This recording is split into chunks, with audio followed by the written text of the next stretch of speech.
Hey there, it's Mackenzie, your host of Winning. We're looking for sponsors for the podcast. If you have a business that you would like to promote to thousands of people, send us an email at podcastwinning@gmail.com or send us a message on social media. I cannot wait to hear from you. Now on to the show.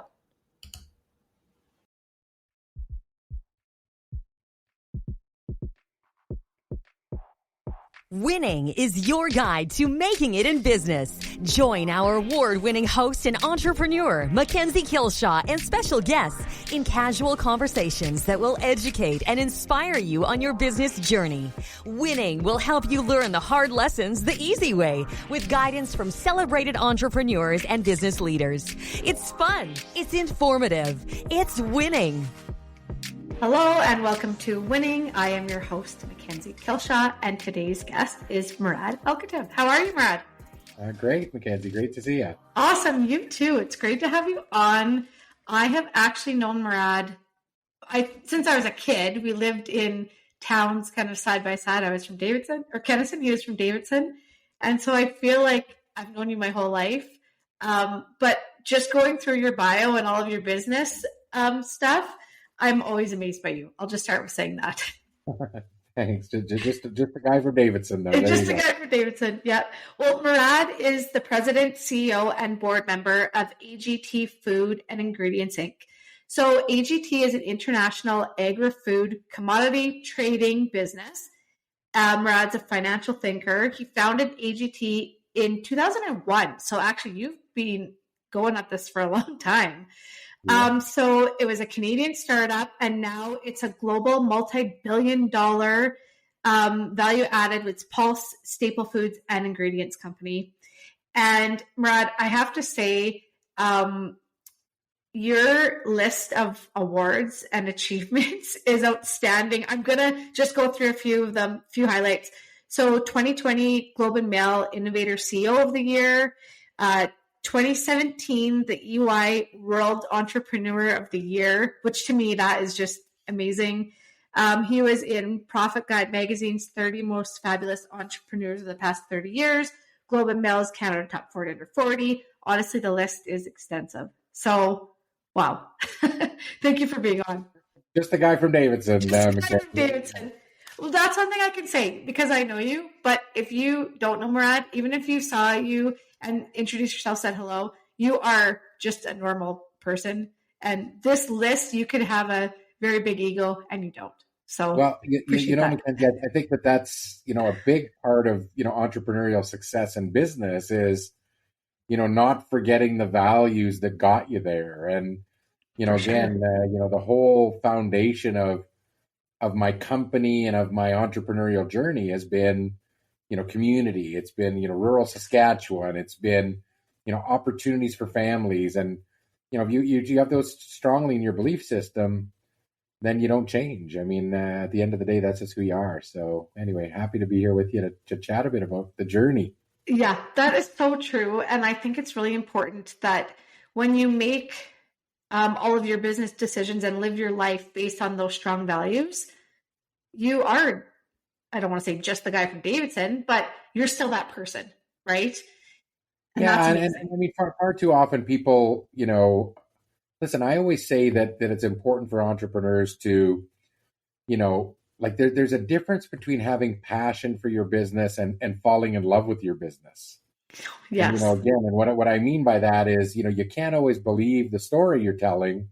You've always got to focus on your fundamentals. You've always got to keep your feet on the ground, and you always have to, I always say, you never forget where you came from. And, I think of my journey as an entrepreneur, and, I always talk about how it started, when my father and mother decided to relocate from, Turkey to rural Saskatchewan. So, my dad came as a country doctor, took care of members of your family for years. And my mother, I'm always particularly, proud of my mother. She came and she learned English watching Sesame Street with us kids. And in 1976, she was the first immigrant Muslim woman elected to a rural municipal council in Canada.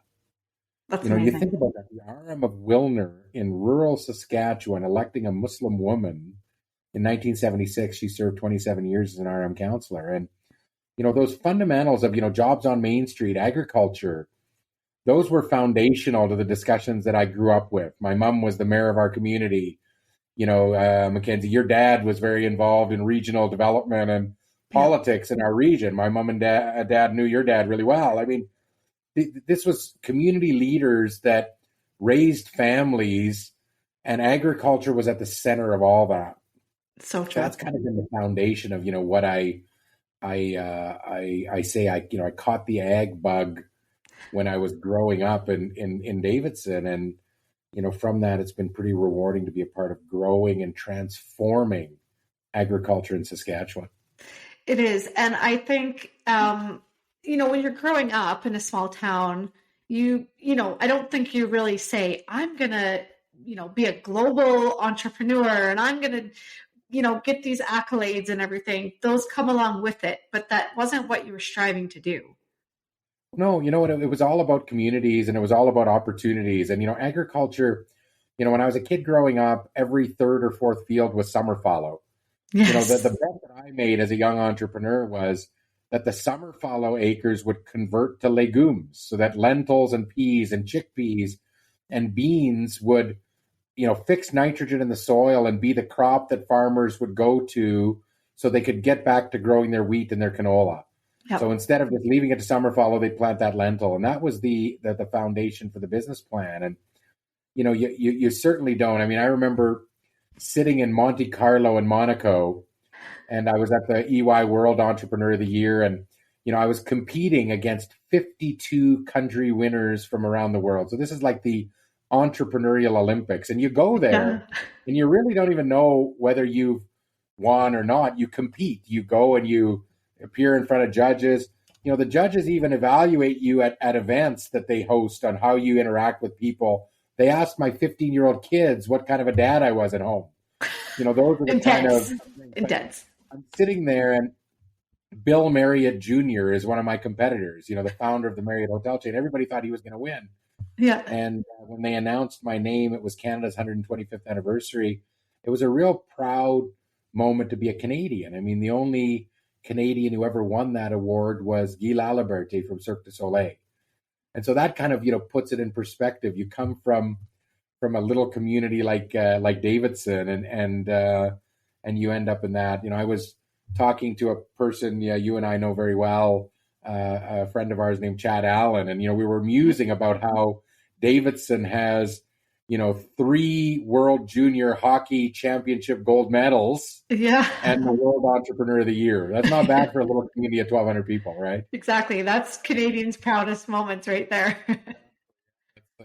That's the way it is. So how did you start? Let's talk a little bit about your journey and how did you get from growing up in Davidson to where you are? Because I know it's a lot of steps, but where did you start out? Well, the first thing I had to do, Mackenzie, was break it to my father that 5 generations of doctors that I wouldn't become a doctor and that I was, going to go to business school. And I went to the University of Saskatchewan, and I remember my father saying, son, is that entrepreneur thing you're thinking of, is that an honorable profession? That was the first question. And, then later on at the end of his life, I remember a conversation where he said, son, feeding the world and agriculture is a noble profession. Yeah, you did him proud. That, to me was how I knew I'd made it, because my father, felt that way about me. So I went to the University of Saskatchewan, went down to the U.S., to Arizona State, and did a master's degree, and then decided that, emerging markets trade was where I wanted to focus. And so my first 6 years was in the government of Canada and then the government of Saskatchewan. And so I spent time just developing the trade side. And then at 27 years old, my wife, Michelle, was 6 months pregnant with our twins. I quit my government job. I moved to the basement of my house. And I took that blank sheet of paper and I wrote down producer and I wrote down the world and I put an arrow. And, that's a slogan, from producer to the world, you still see on my business card today, 22 years later. Yeah. That was the vision, is how do we take these new crops that are being grown, lentils, chickpeas, peas, beans, the world's global protein, with Saskatchewan having an abundance of arable land and water, how do we get those products transformed into food products and ingredients to feed the world? Yeah. And that was how I started. And so those twin babies were born 3 months after I started the company. And, I started the entrepreneurial journey by building a small plant in Regina, Saskatchewan. And then by 2007, I took it public on the Toronto Stock Exchange. So I decided very early on in my journey that there was a consolidation, a major scaling growth opportunity. So from 2009 to 2015, I grew the company $300 million a year, each year for 6 consecutive years. That's So insane. I grew it from 100 million to call it, $2 billion in revenue. And, it's been a journey, and it's been something that we continue to have fun. And we brought those products from Canada and from Saskatchewan to the world. It's amazing. I just want to go back a little bit to something you said at the beginning. You had a government job and you quit to start your business out of your basement. Were you scared? Yeah. Well, I'll tell you what, I still remember the conversation with Michelle. And so here's Michelle, 6 months pregnant, literally almost as big around as she was tall. And, yeah. I went to her and I said, I want to quit my job. I was at an assistant deputy minister level already at that time. Yeah. So you weren't quitting a little whatever job. You were quitting a significant, very well-paying job. But yes, her first question was, what are lentils? And then the second question was, well, how are we going to pay our mortgage and pay for diapers? And yeah, I just said, look, we're young. We're both educated. Her and I met at business school, so she had a commerce degree as well. I said, what's the harm? Like, we're going to try and start a company, and if we don't succeed, we'll go work for somebody else again. Yeah. That was the way I viewed it. And, but again, Mackenzie, the key thing I recognized early on was I was lacking 2 major elements of success. One was expertise, and second was capital. Oh yeah. I didn't know how to process lentils, and I didn't have the money to do it. So, yeah. I went out and I found a partner, and I went to Turkey, yep, where my family had come from. This was a partner I met along the way in my business journey with the government of Saskatchewan. The Arslan family, they owned a company called Arbal, and we own that company today. We bought them in 2009, and they entrusted me, with a partnership. They gave me $1 million in capital, and they said, "Okay, young man, go start." yep. And so we turned that $1 million of capital into the $2.5 billion company today. And so I always say to entrepreneurs, recognize, you have to recognize your limitations. Yes. You have to recognize that partnerships are going to be really key to success. My deal with my partners was I would always own a certain share of this company as long as they were involved. And, I owned a small share of a small company that grew into a small share of a very large company. Yeah. And so, that's kind of the way it all started. And, that vision of going region to region and community to community in Saskatchewan to convince people to grow red lentils was something we spent a lot of effort on. Well, yeah. And I remember I grew up on a farm. My dad farmed, my brother farms, now my nephew's farming. And when we were kids, at the beginning, for those of you that don't know a lot about farming, at the beginning, Murad talked about summer fallow. So one year you'd plant maybe wheat, and then the next year you would leave that space and you wouldn't plant anything. And you'd leave it for a year to kind of rejuvenate, I guess. And then the next year you'd plant wheat again. So now you can plant lentils or pulse crops, right? Peas, different things. So kind of to expand on it, what we've now introduced, of course, is we're growing a lot of canola. Yes. And canola in Saskatchewan, I always say now the canola fields of Saskatchewan, the yellow fields that you see in pictures, are synonymous with the oil fields of Saudi Arabia, only they renew every year that we have a new harvest. Yep. So, what happens is we plant canola.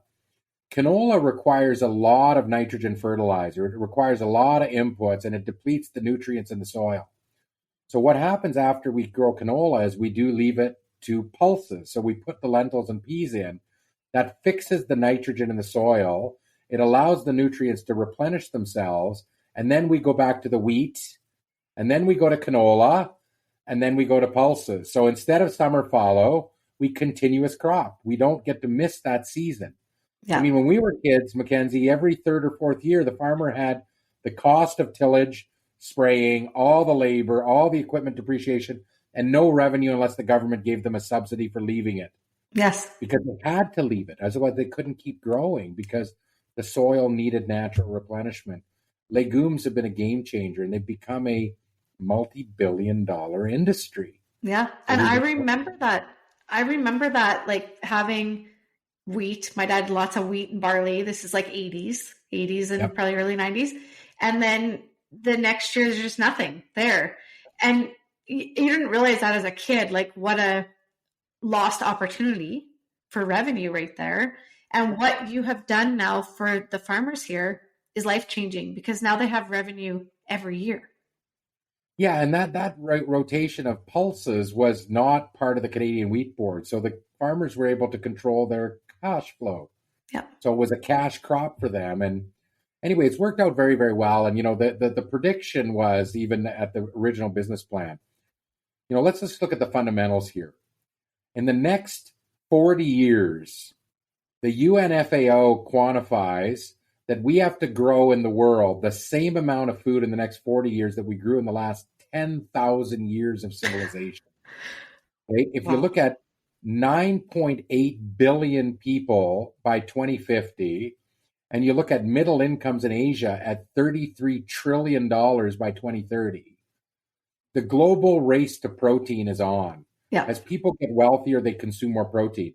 This is where Canada's big opportunity comes in. I mean, we've got the arable land and water that the world is short of. Those are the scarcest resources. So I say to farmers in our province and in Canada, put in land, water, and work ethic, and you've got protein and success. So that's, fundamentally the way we look at things. And so we're trying to transform our company now. Plant-based protein is a big part of what we do with the pulses. Yeah. But I kind of mentioned those canola fields. And, we announced, what I would call a generational project in Saskatchewan. We partnered with Federated Co-op, the largest co-op in Canada. And AGT and Federated have committed to building a $3.4 billion renewable fuels refinery project in Regina. So we're going to take those canola fields, we're going to extract the oil, we're going to have Federated produce renewable diesel, which is going to go back in the tractors of the canola farmers. And then we're going to take the meal from the canola oil, we're going to extract the protein, and we're going to make a clean aqua feed for the growing shrimp, salmon, and tilapia industries of the world. So this is, cool. One of those generational projects that, where else can we see one project at $3.4 billion of investment? And this is that next generation, of agriculture. Agriculture is not the family farm anymore. It's intersecting, right? So environment, intersecting the social sector, feeding the world. It's intersecting, governments. Foreign policy in the world is being driven by food inflation. It's being driven by stability of food supply and food security. Who could have thought that agriculture would be as important as it is today, except those of us who've lived it our whole lives? We all knew that. Yeah, exactly. Yeah, we see the growth in it because we've lived through it. But I think most people probably don't even realize that. No, I think that, what COVID, one thing it did do was, imagine we had lineups at grocery stores in Canada. Yeah. Around the world, like they had, queues in India that were blocks and blocks, miles and miles to get into grocery stores. So the food system and the food supply chain is something that we've taken for granted, right? Especially in the developed world like Canada and the US and Europe. So, again, I think that this is a good thing. Technology, innovation, our farm base, it gives me the excitement for the next 20 years. I love it. In terms of what I want to do with this company is, I passed the 21-year anniversary. I want to think about the next 20 years and, there's a lot of stuff to do. Well, and 20 years, if you actually think about it, is not that long. So what you've done from day one to into year 20, just imagine now with all that experience and learning and growth that you've done, what you could do in the next 20. Well, yeah, as I go towards the top 60 under 60 instead of the top 40 under 40, no, listen, you learn a lot. And part of the passion of doing things like this winning podcast is to inspire the next entrepreneur to realize that they can do this, that you can do it from right here at home and you can reach the world. And, again, agriculture is one of the most politically important businesses in the entire world. And, again, I keep saying the world needs a little more Canada with what's going on in Russia and Ukraine and again, Belarusian potash and the energy crisis in Europe, linked to Russia. Yeah. Think of what we have in Saskatchewan and what we have in Canada. We've got uranium, we've got potash, we've got agricultural resources, we've got the oil and gas, resources that the world is demanding. And darn it, we're a lot cleaner than, most of the regimes in the world that are producing these commodities. Yeah. And so instead of, talking about how deficient our environmental record is, let's look at the geopolitical and human rights and environmental records of our competitors. I'll stand up for Canadian resources any day, because at the end of the day, we're doing it right in this country. The gains we've had in sustainability in agriculture. I mean, agriculture is one of the largest GHG greenhouse gas emitters in the world. Yeah. It's also one of the biggest solutions to solving the GHG problems of the world. Exactly. That's okay. I don't mind that. You're a part of the problem, but you're also part of the solution. That creates the opportunity. Exactly. Let's talk about the environment a little bit, because agriculture and the environment, weather, things like that, drought, those all go hand in hand, right? So how does the kind of unknown of the environment and the environmental systems affect your business?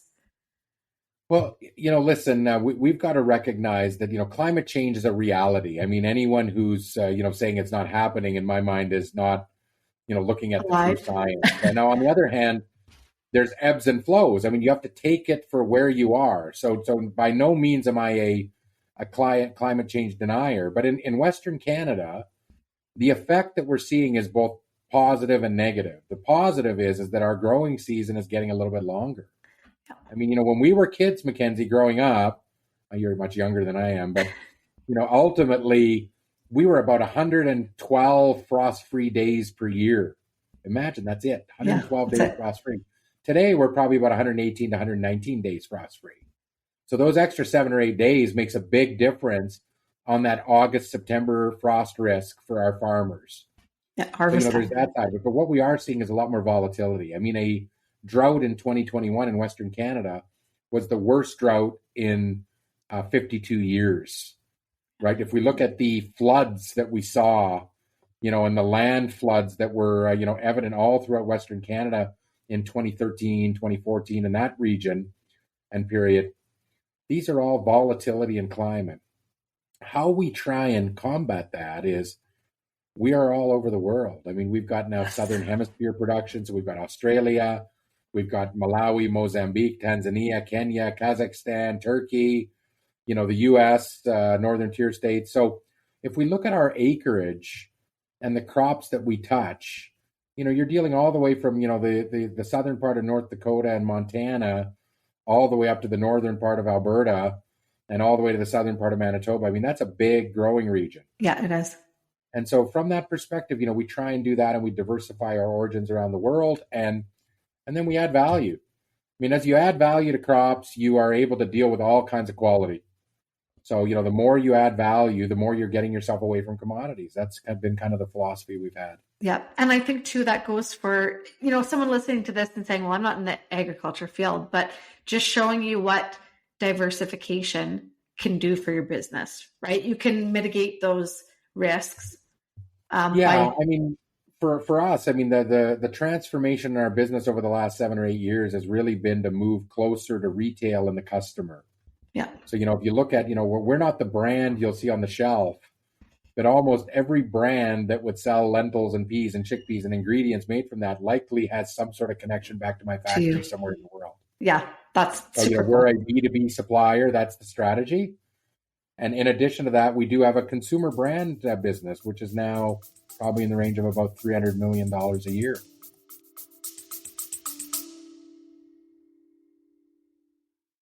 A huge thank you to our sponsor, Just For You Day Spa and Wellness. Just For You is Canada's premier day spa with 5 locations in Alberta and Saskatchewan. The award-winning luxury spa features Leah Reese cosmetics and iconic Betty jewelry that you can also purchase online. Visit www.justforyoudayspa.com to book your service or to purchase a gift card. Yeah, smart, right? Because you're mitigating those risks. And you definitely get yourself, as I say, if you get away from the commodity, the closeness to commodity, you insulate yourself from a commodity cycle. Yeah. And I think that's the same in every business. I mean, whether you're in agricultural commodities or you're a professional services company, it's about differentiating your products. Yeah. You want to not be the same as everybody else. I mean, how do you make money offering the exact same service or good that everybody else does? And if you do that, chances are you're not going to be able to make much money. No. So, that's what, to me, it's all about, is find your niche. And then, I've always used in my career a saying that, people kind of scratch their head on. And I go, it's about niche at a large scale. Yeah. Right? Take a niche and then scale it. Scale it. Yeah, exactly. It's not a niche anymore. Well, no, it's still a niche. I mean, lentils in the world is only, call it 3 or 4 million tons a year of total trade, maybe 3 million a year of total trade, compared to, soybeans that are hundreds of millions. Yeah. But you know what? If you can achieve scale, sometimes, depending on the year, 20% of the world trade of lentils goes through my factories. So, if you can achieve that kind of scale, you can differentiate over time. Exactly. And you know what, too? I think just if somebody's listening to this and they're a business that is, let's say, retail. So, for example, when I owned my clothing stores, I sold a lot of workwear and event wear. Yep. And something called COVID came along and no one went to work and no one went to events. So I had to diversify. I had no choice. I had to bring in more casual items. I had to bring in a little lower price point because people were at home. They had to be enticed to buy something. And that actually got me through COVID. I survived because I pivoted, I diversified, I changed a little bit. And I probably would have never done that had I not been, in the world when COVID happened. Well, and I think that you've hit on a few really key points. I mean, the ability to be nimble and pivot, in particular when you're in a global business like I'm in, but even in a local business that you were in. I mean, you had a great online presence, so your reach was a lot bigger, Mackenzie, in your business on the retail side. So, this is what I said earlier about you have to have passion for your business, but don't fall in love with it, meaning you can't be so, focused on, I just do this. And then, you're in love with that business and then you're not able to pivot. Yeah, you limit yourself. So, now, again, there's a difference between not falling in love and focus. You do have to have enough focus that, you can't be an entrepreneur.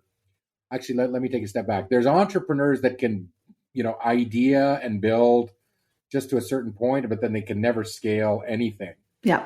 Then there's entrepreneurs that can, idea and scale and then actually run the business. So, I think that those are important. And I talk about, building your team. I talk about recognizing when you need partners. But one thing, from an advice perspective that I really want to get through in this session is, my son and daughter are both in business school at the University of Regina. And I tell them, I don't want you to be an accountant necessarily, but I need you to be financially literate. Yes. And, if you are an entrepreneur and you don't have an understanding of your financial statements and your P&L, your profit and loss and your cash flow, you're in trouble. You're not going to survive. No. And it's not enough to go to your banker and say, let me ask my accountant and get back to you when you're putting a business plan forward. So, if you're an entrepreneur, work on your financial literacy. It's very important. When you bring on expertise that's financially literate, if you're not, learn from them. Don't just count on them. Exactly. You have to understand it. The entrepreneurs that fail is they don't know their costs, they don't know their profit, they don't know their cash flow. And at the end of the day, their money runs out. Yeah. Yeah, especially cash flow, right? Because at the end of the day, you have no cash, you're in big trouble. Cash is king. Cash is king, always. Always. If you're my dad, you carry an envelope of cash around with you all the time. There you go. Okay. You started in Regina with your business, and you are now dealing with countries all over the world where maybe different languages, different cultural aspects. First of all, how did you learn? How did you learn to do all of that? Yeah, well, there's a couple of things. I think, I certainly was fortunate growing up in a very cross-cultural home. And although we were in Davidson, I learned to speak Turkish fluently growing up from my mother, and never thought that I'd have 900 employees in Turkey one day, in a $700 or $800 million business. But, the key thing that I've recognized is, I say the world needs a little bit more of Canada, but even as Canadians, North Americans, we're not good at recognizing cross-cultural sensitivity and, going in and understanding that. And so we've really relied a lot on our local management. We build, rapports with them. We let them know what's important to us in terms of centralized control and risk management, but we let them manage some of those aspects of the cultural side of our business. Yeah, that's important. Even in our North American operations, we have to, because we've got such a diverse workforce, we allow our workforce to choose. We tell them, look, you can't have Christmas off and Ramadan off. Yeah. You want to have Ramadan off, and you take Ramadan off, and maybe you're working during Christmas.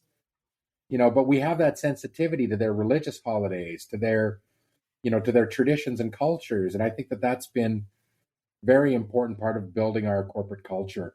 Oh, for sure. So you just got to observe, you got to learn, you got to not impose the North American will, on these countries. And I think that's really important. I agree. And I feel like a lot of times companies don't do that, right? And they go in and it's like, well, you're working for a company from North America now, so this is what you do.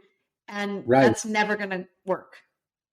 No, it doesn't. And, we try and take the best of our, culture and traditions. And again, we try and in a lot of cases we'll overextend the benefits in certain countries because maybe they don't have the type of benefits that we would give to employees. And it's been rewarding. Like, we've got a very low turnover on our senior leadership. That's awesome. My CFO, Lori, she's been with me. She was employee number 2. She's been with me 21 years. Yeah. My COO, Gaetan, has been here 19 years. He joined me when I was 20 million in revenue.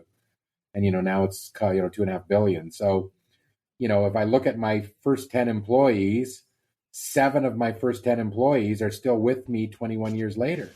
Well, that shows a lot about your leadership, right? Well, I think that ultimately, it's about the culture you build, and you got to lead from the top. You got to live the can't just talk the talk. You got to do it. Right? You got to walk it. And I think that's something that we've done pretty well in terms of staying true to our communities. And I'm proud of the fact that we're, a couple of $1 billion, but I can still go to any coffee shop in rural Saskatchewan, and not every farmer will love me, but they'll want to sit at a table and have a coffee with me. Yeah, exactly. And that's something that I think, you got to be proud of, because, it's not easy. No. After you've been around for a while, business is tough. Yeah, it is. And it, especially worldwide, the opportunities that you've seen, obviously, but the challenges, I'm sure, have been difficult. Yeah, listen, we were, public company during the U.S. debt crisis, the European debt crisis, Arab Spring, and then, the Trump White House. So there's been a lot of challenges on the geopolitical front around the world, nationalistic tendencies, currency devaluations, financial crises, wars. All these things happen, but at the end of the day, you fundamentally focus on risk management, you focus on cash flow, you focus on making long-term decisions, and you focus on being properly financed. That's, again, the key thing. So in 2019, Mackenzie, we went from being public, we bought our company back. Yeah. So, we partnered with Canada's largest insurance company, Fairfax Financial, and the Ontario Government Pension, and we bought AGT back. And, again, we've recapitalized it. We've got it ready for the next 20 years again. And, we're back in growth mode. We're back investing in Saskatchewan and investing in Canada. And that's been pretty exciting for us too. That's awesome. Because you're investing back into the communities that are supporting your business, right? That are. And that's been, a cool part of, building. Like, we've built the largest short line railway in Canada. So we own, the railway from Regina to Davidson, and then from Delisle, Saskatchewan, all the way to the Alberta border. So 650 kilometers of rail, that service communities. So Eston, Beachy, Lucky Lake, Dinsmore, Elrose, Aylesbury, Lumsden, Condi, Bethune. I mean, all these communities, we're spotting trains in every week, collecting farmers' grain, consolidating it, and shipping it out on vessels around the world. And, that's been cool. We've been involved in, sponsoring community centers across the communities, because the skating rinks and curling rinks are where everybody gathers. Yeah. Well, like you said, hockey. An old hockey coach from Davidson that, the Davidson skating rink that's now called the AGT Center, is a very important part of the community. So it's nice to be back in that mode, because we spent, 15 years growing our base around the world, in Australia and the US and South Africa and Turkey. And, our employee count went from, that 50 employees to 2,600 employees. But it's great to be back investing in Saskatchewan again. And I still live here. People look at me and they go, "Oh my God, you still live in Regina. Why aren't you living somewhere else?" And I say, this is where my business is. Yeah. So why would I live anywhere else? Yeah, exactly. And to leave the area that is important to you, right?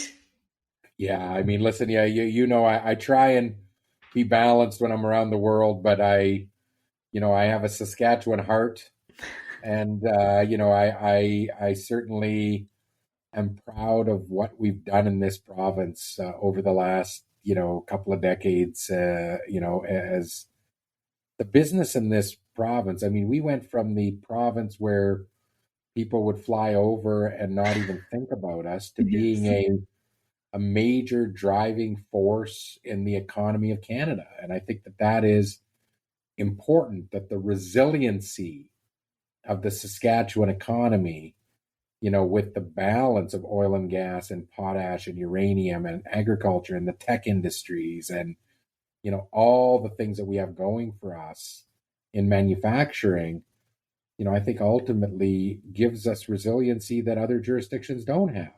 I agree. And resiliency is because we are commodity underpinned. So remember what I said at the beginning of this, the further away from commodities you get into more value added, the more insulated you are. And I think, Saskatchewan and Canada in general is insulated. It's a jurisdiction that's going to become more and more important. And I think too, as a group of people, we are very resilient. Well, I think it's, look at outside. I look out the window and it's minus 26 degrees Celsius today. And still here. I think my customers in Bangladesh that's the most effective fumigation in the world is minus 26 degrees. We don't have to worry about pests and bugs and stuff in our grain. But, you're right. We have to work a little harder. It's not an easy environment. And the pioneers that came to settle this region of Canada had to work hard. And I think that the work ethic is in our people. Yeah, I 100% agree. That's an important thing that people who come here from the outside recognize. Yeah, exactly. How do you stay you have a global business, you have literally thousands of employees. How do you ensure that you, Murad, are good? Like, how do you ensure that you're not working, and maybe you are, but you're not working just all day, every day, and that you can take care of yourself and spend time with your family? Because I know for a lot of entrepreneurs, they're like, I have to cut that time out because I have to just, be business focused. But you can't. You have to have that. And I don't like the word balance because I don't ever think it's balanced, but No. how do you do that? Mackenzie, I think, reflecting back, the twins are 21 now, and um, sacrifice is a word that I think I would certainly use looking back. And, but the sacrifice is a choice you have to make. And, my choice was that I would say a lot of personal friendships and personal interests were sacrificed. Yeah. So I had my business and I had my family. And so that's where my time went. Anytime I was here, I mean, I've been, traveling pre-COVID 200 days a year for my entire career. Yeah. So I was crazy. away from my bed more than I stayed at home. And, but on the other hand, when I was home, it was all about my family. It was all about my kids, and it was all about my mom and dad, and it was all about my family. And that's the choice that you make. And as you get a little bit older, you have a little bit more time, and it changes. But if you're not enjoying what you're doing at work, then it really affects the time you have away from work. And For sure. I think that's been the savior for me, is that I love what I do. I work a lot. If you think about it, 24 hours a day, I have an operation operating. So yeah. one goes to bed, another one is up. But when I wake up in the morning, I would have 200 to 300 emails just to look at. They're not all for me, but that's the way I keep in touch with so many things, with the email copies that I'm on. But, just the balance is the time you have to decide how you want to spend it. And, when I say the sacrifice of personal relationships, I wouldn't have had, 100 close friends. I have 5 close friends. Yeah. And the quality time with them is important. And the time with my family was important. That's the way I tried to approach it. It wasn't perfect, but I don't think I have, tons of regrets. Maybe as I get older, I'll have more, but that's what I tried to do. Yeah. No, and I think that's right. Like lots of people will ask the balance. Well, I don't think it's balanced. And, some days there's more work and some days there's more family. And that's the way it is, Yeah. I think, Yeah, and you got to make those decisions. Like I have a week between Christmas and New Year's that I'm booked every year. I never schedule anything at that time. I'm always away with the family for that, 7 days. Yep. So those are the ways that, you try and put structure into the chaos. Yeah, exactly. Well, schedule yourself out. Chaos, and you end up in a position where you can at least have some quality time. Yeah, no, that's great. I always say schedule that time out. I am unavailable, right? Yep, exactly. And whether that's a week for the year or an hour a day or whatever it is, you just have to do that. And then you make sure that the non-business side gets taken care of. Exactly. Yeah. Do you have a most important lesson you can share?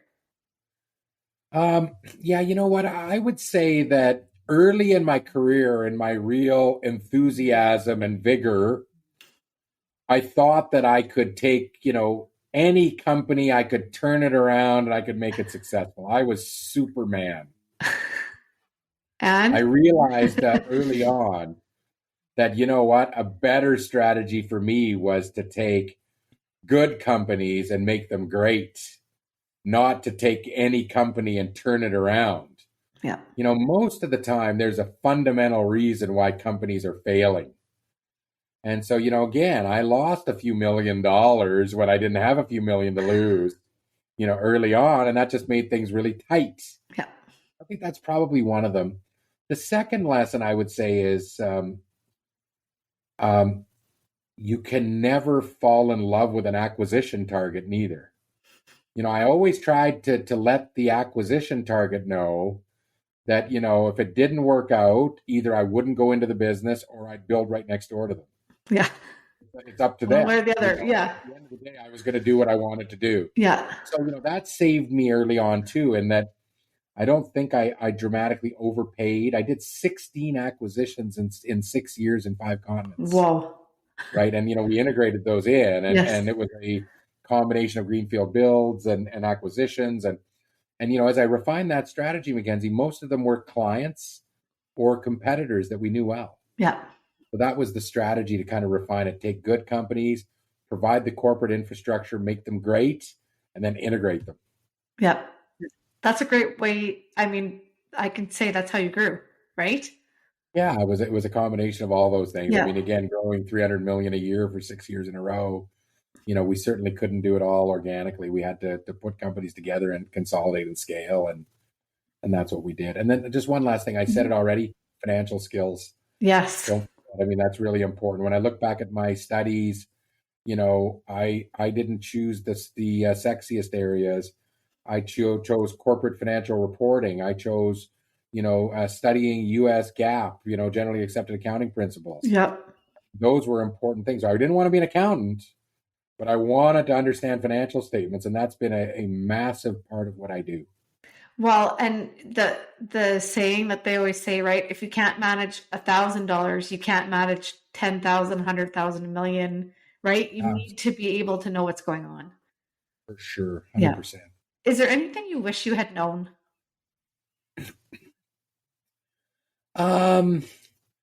Yeah, I think that anything I wish I'd have known. That's an interesting question. I know it's kind of a loaded one.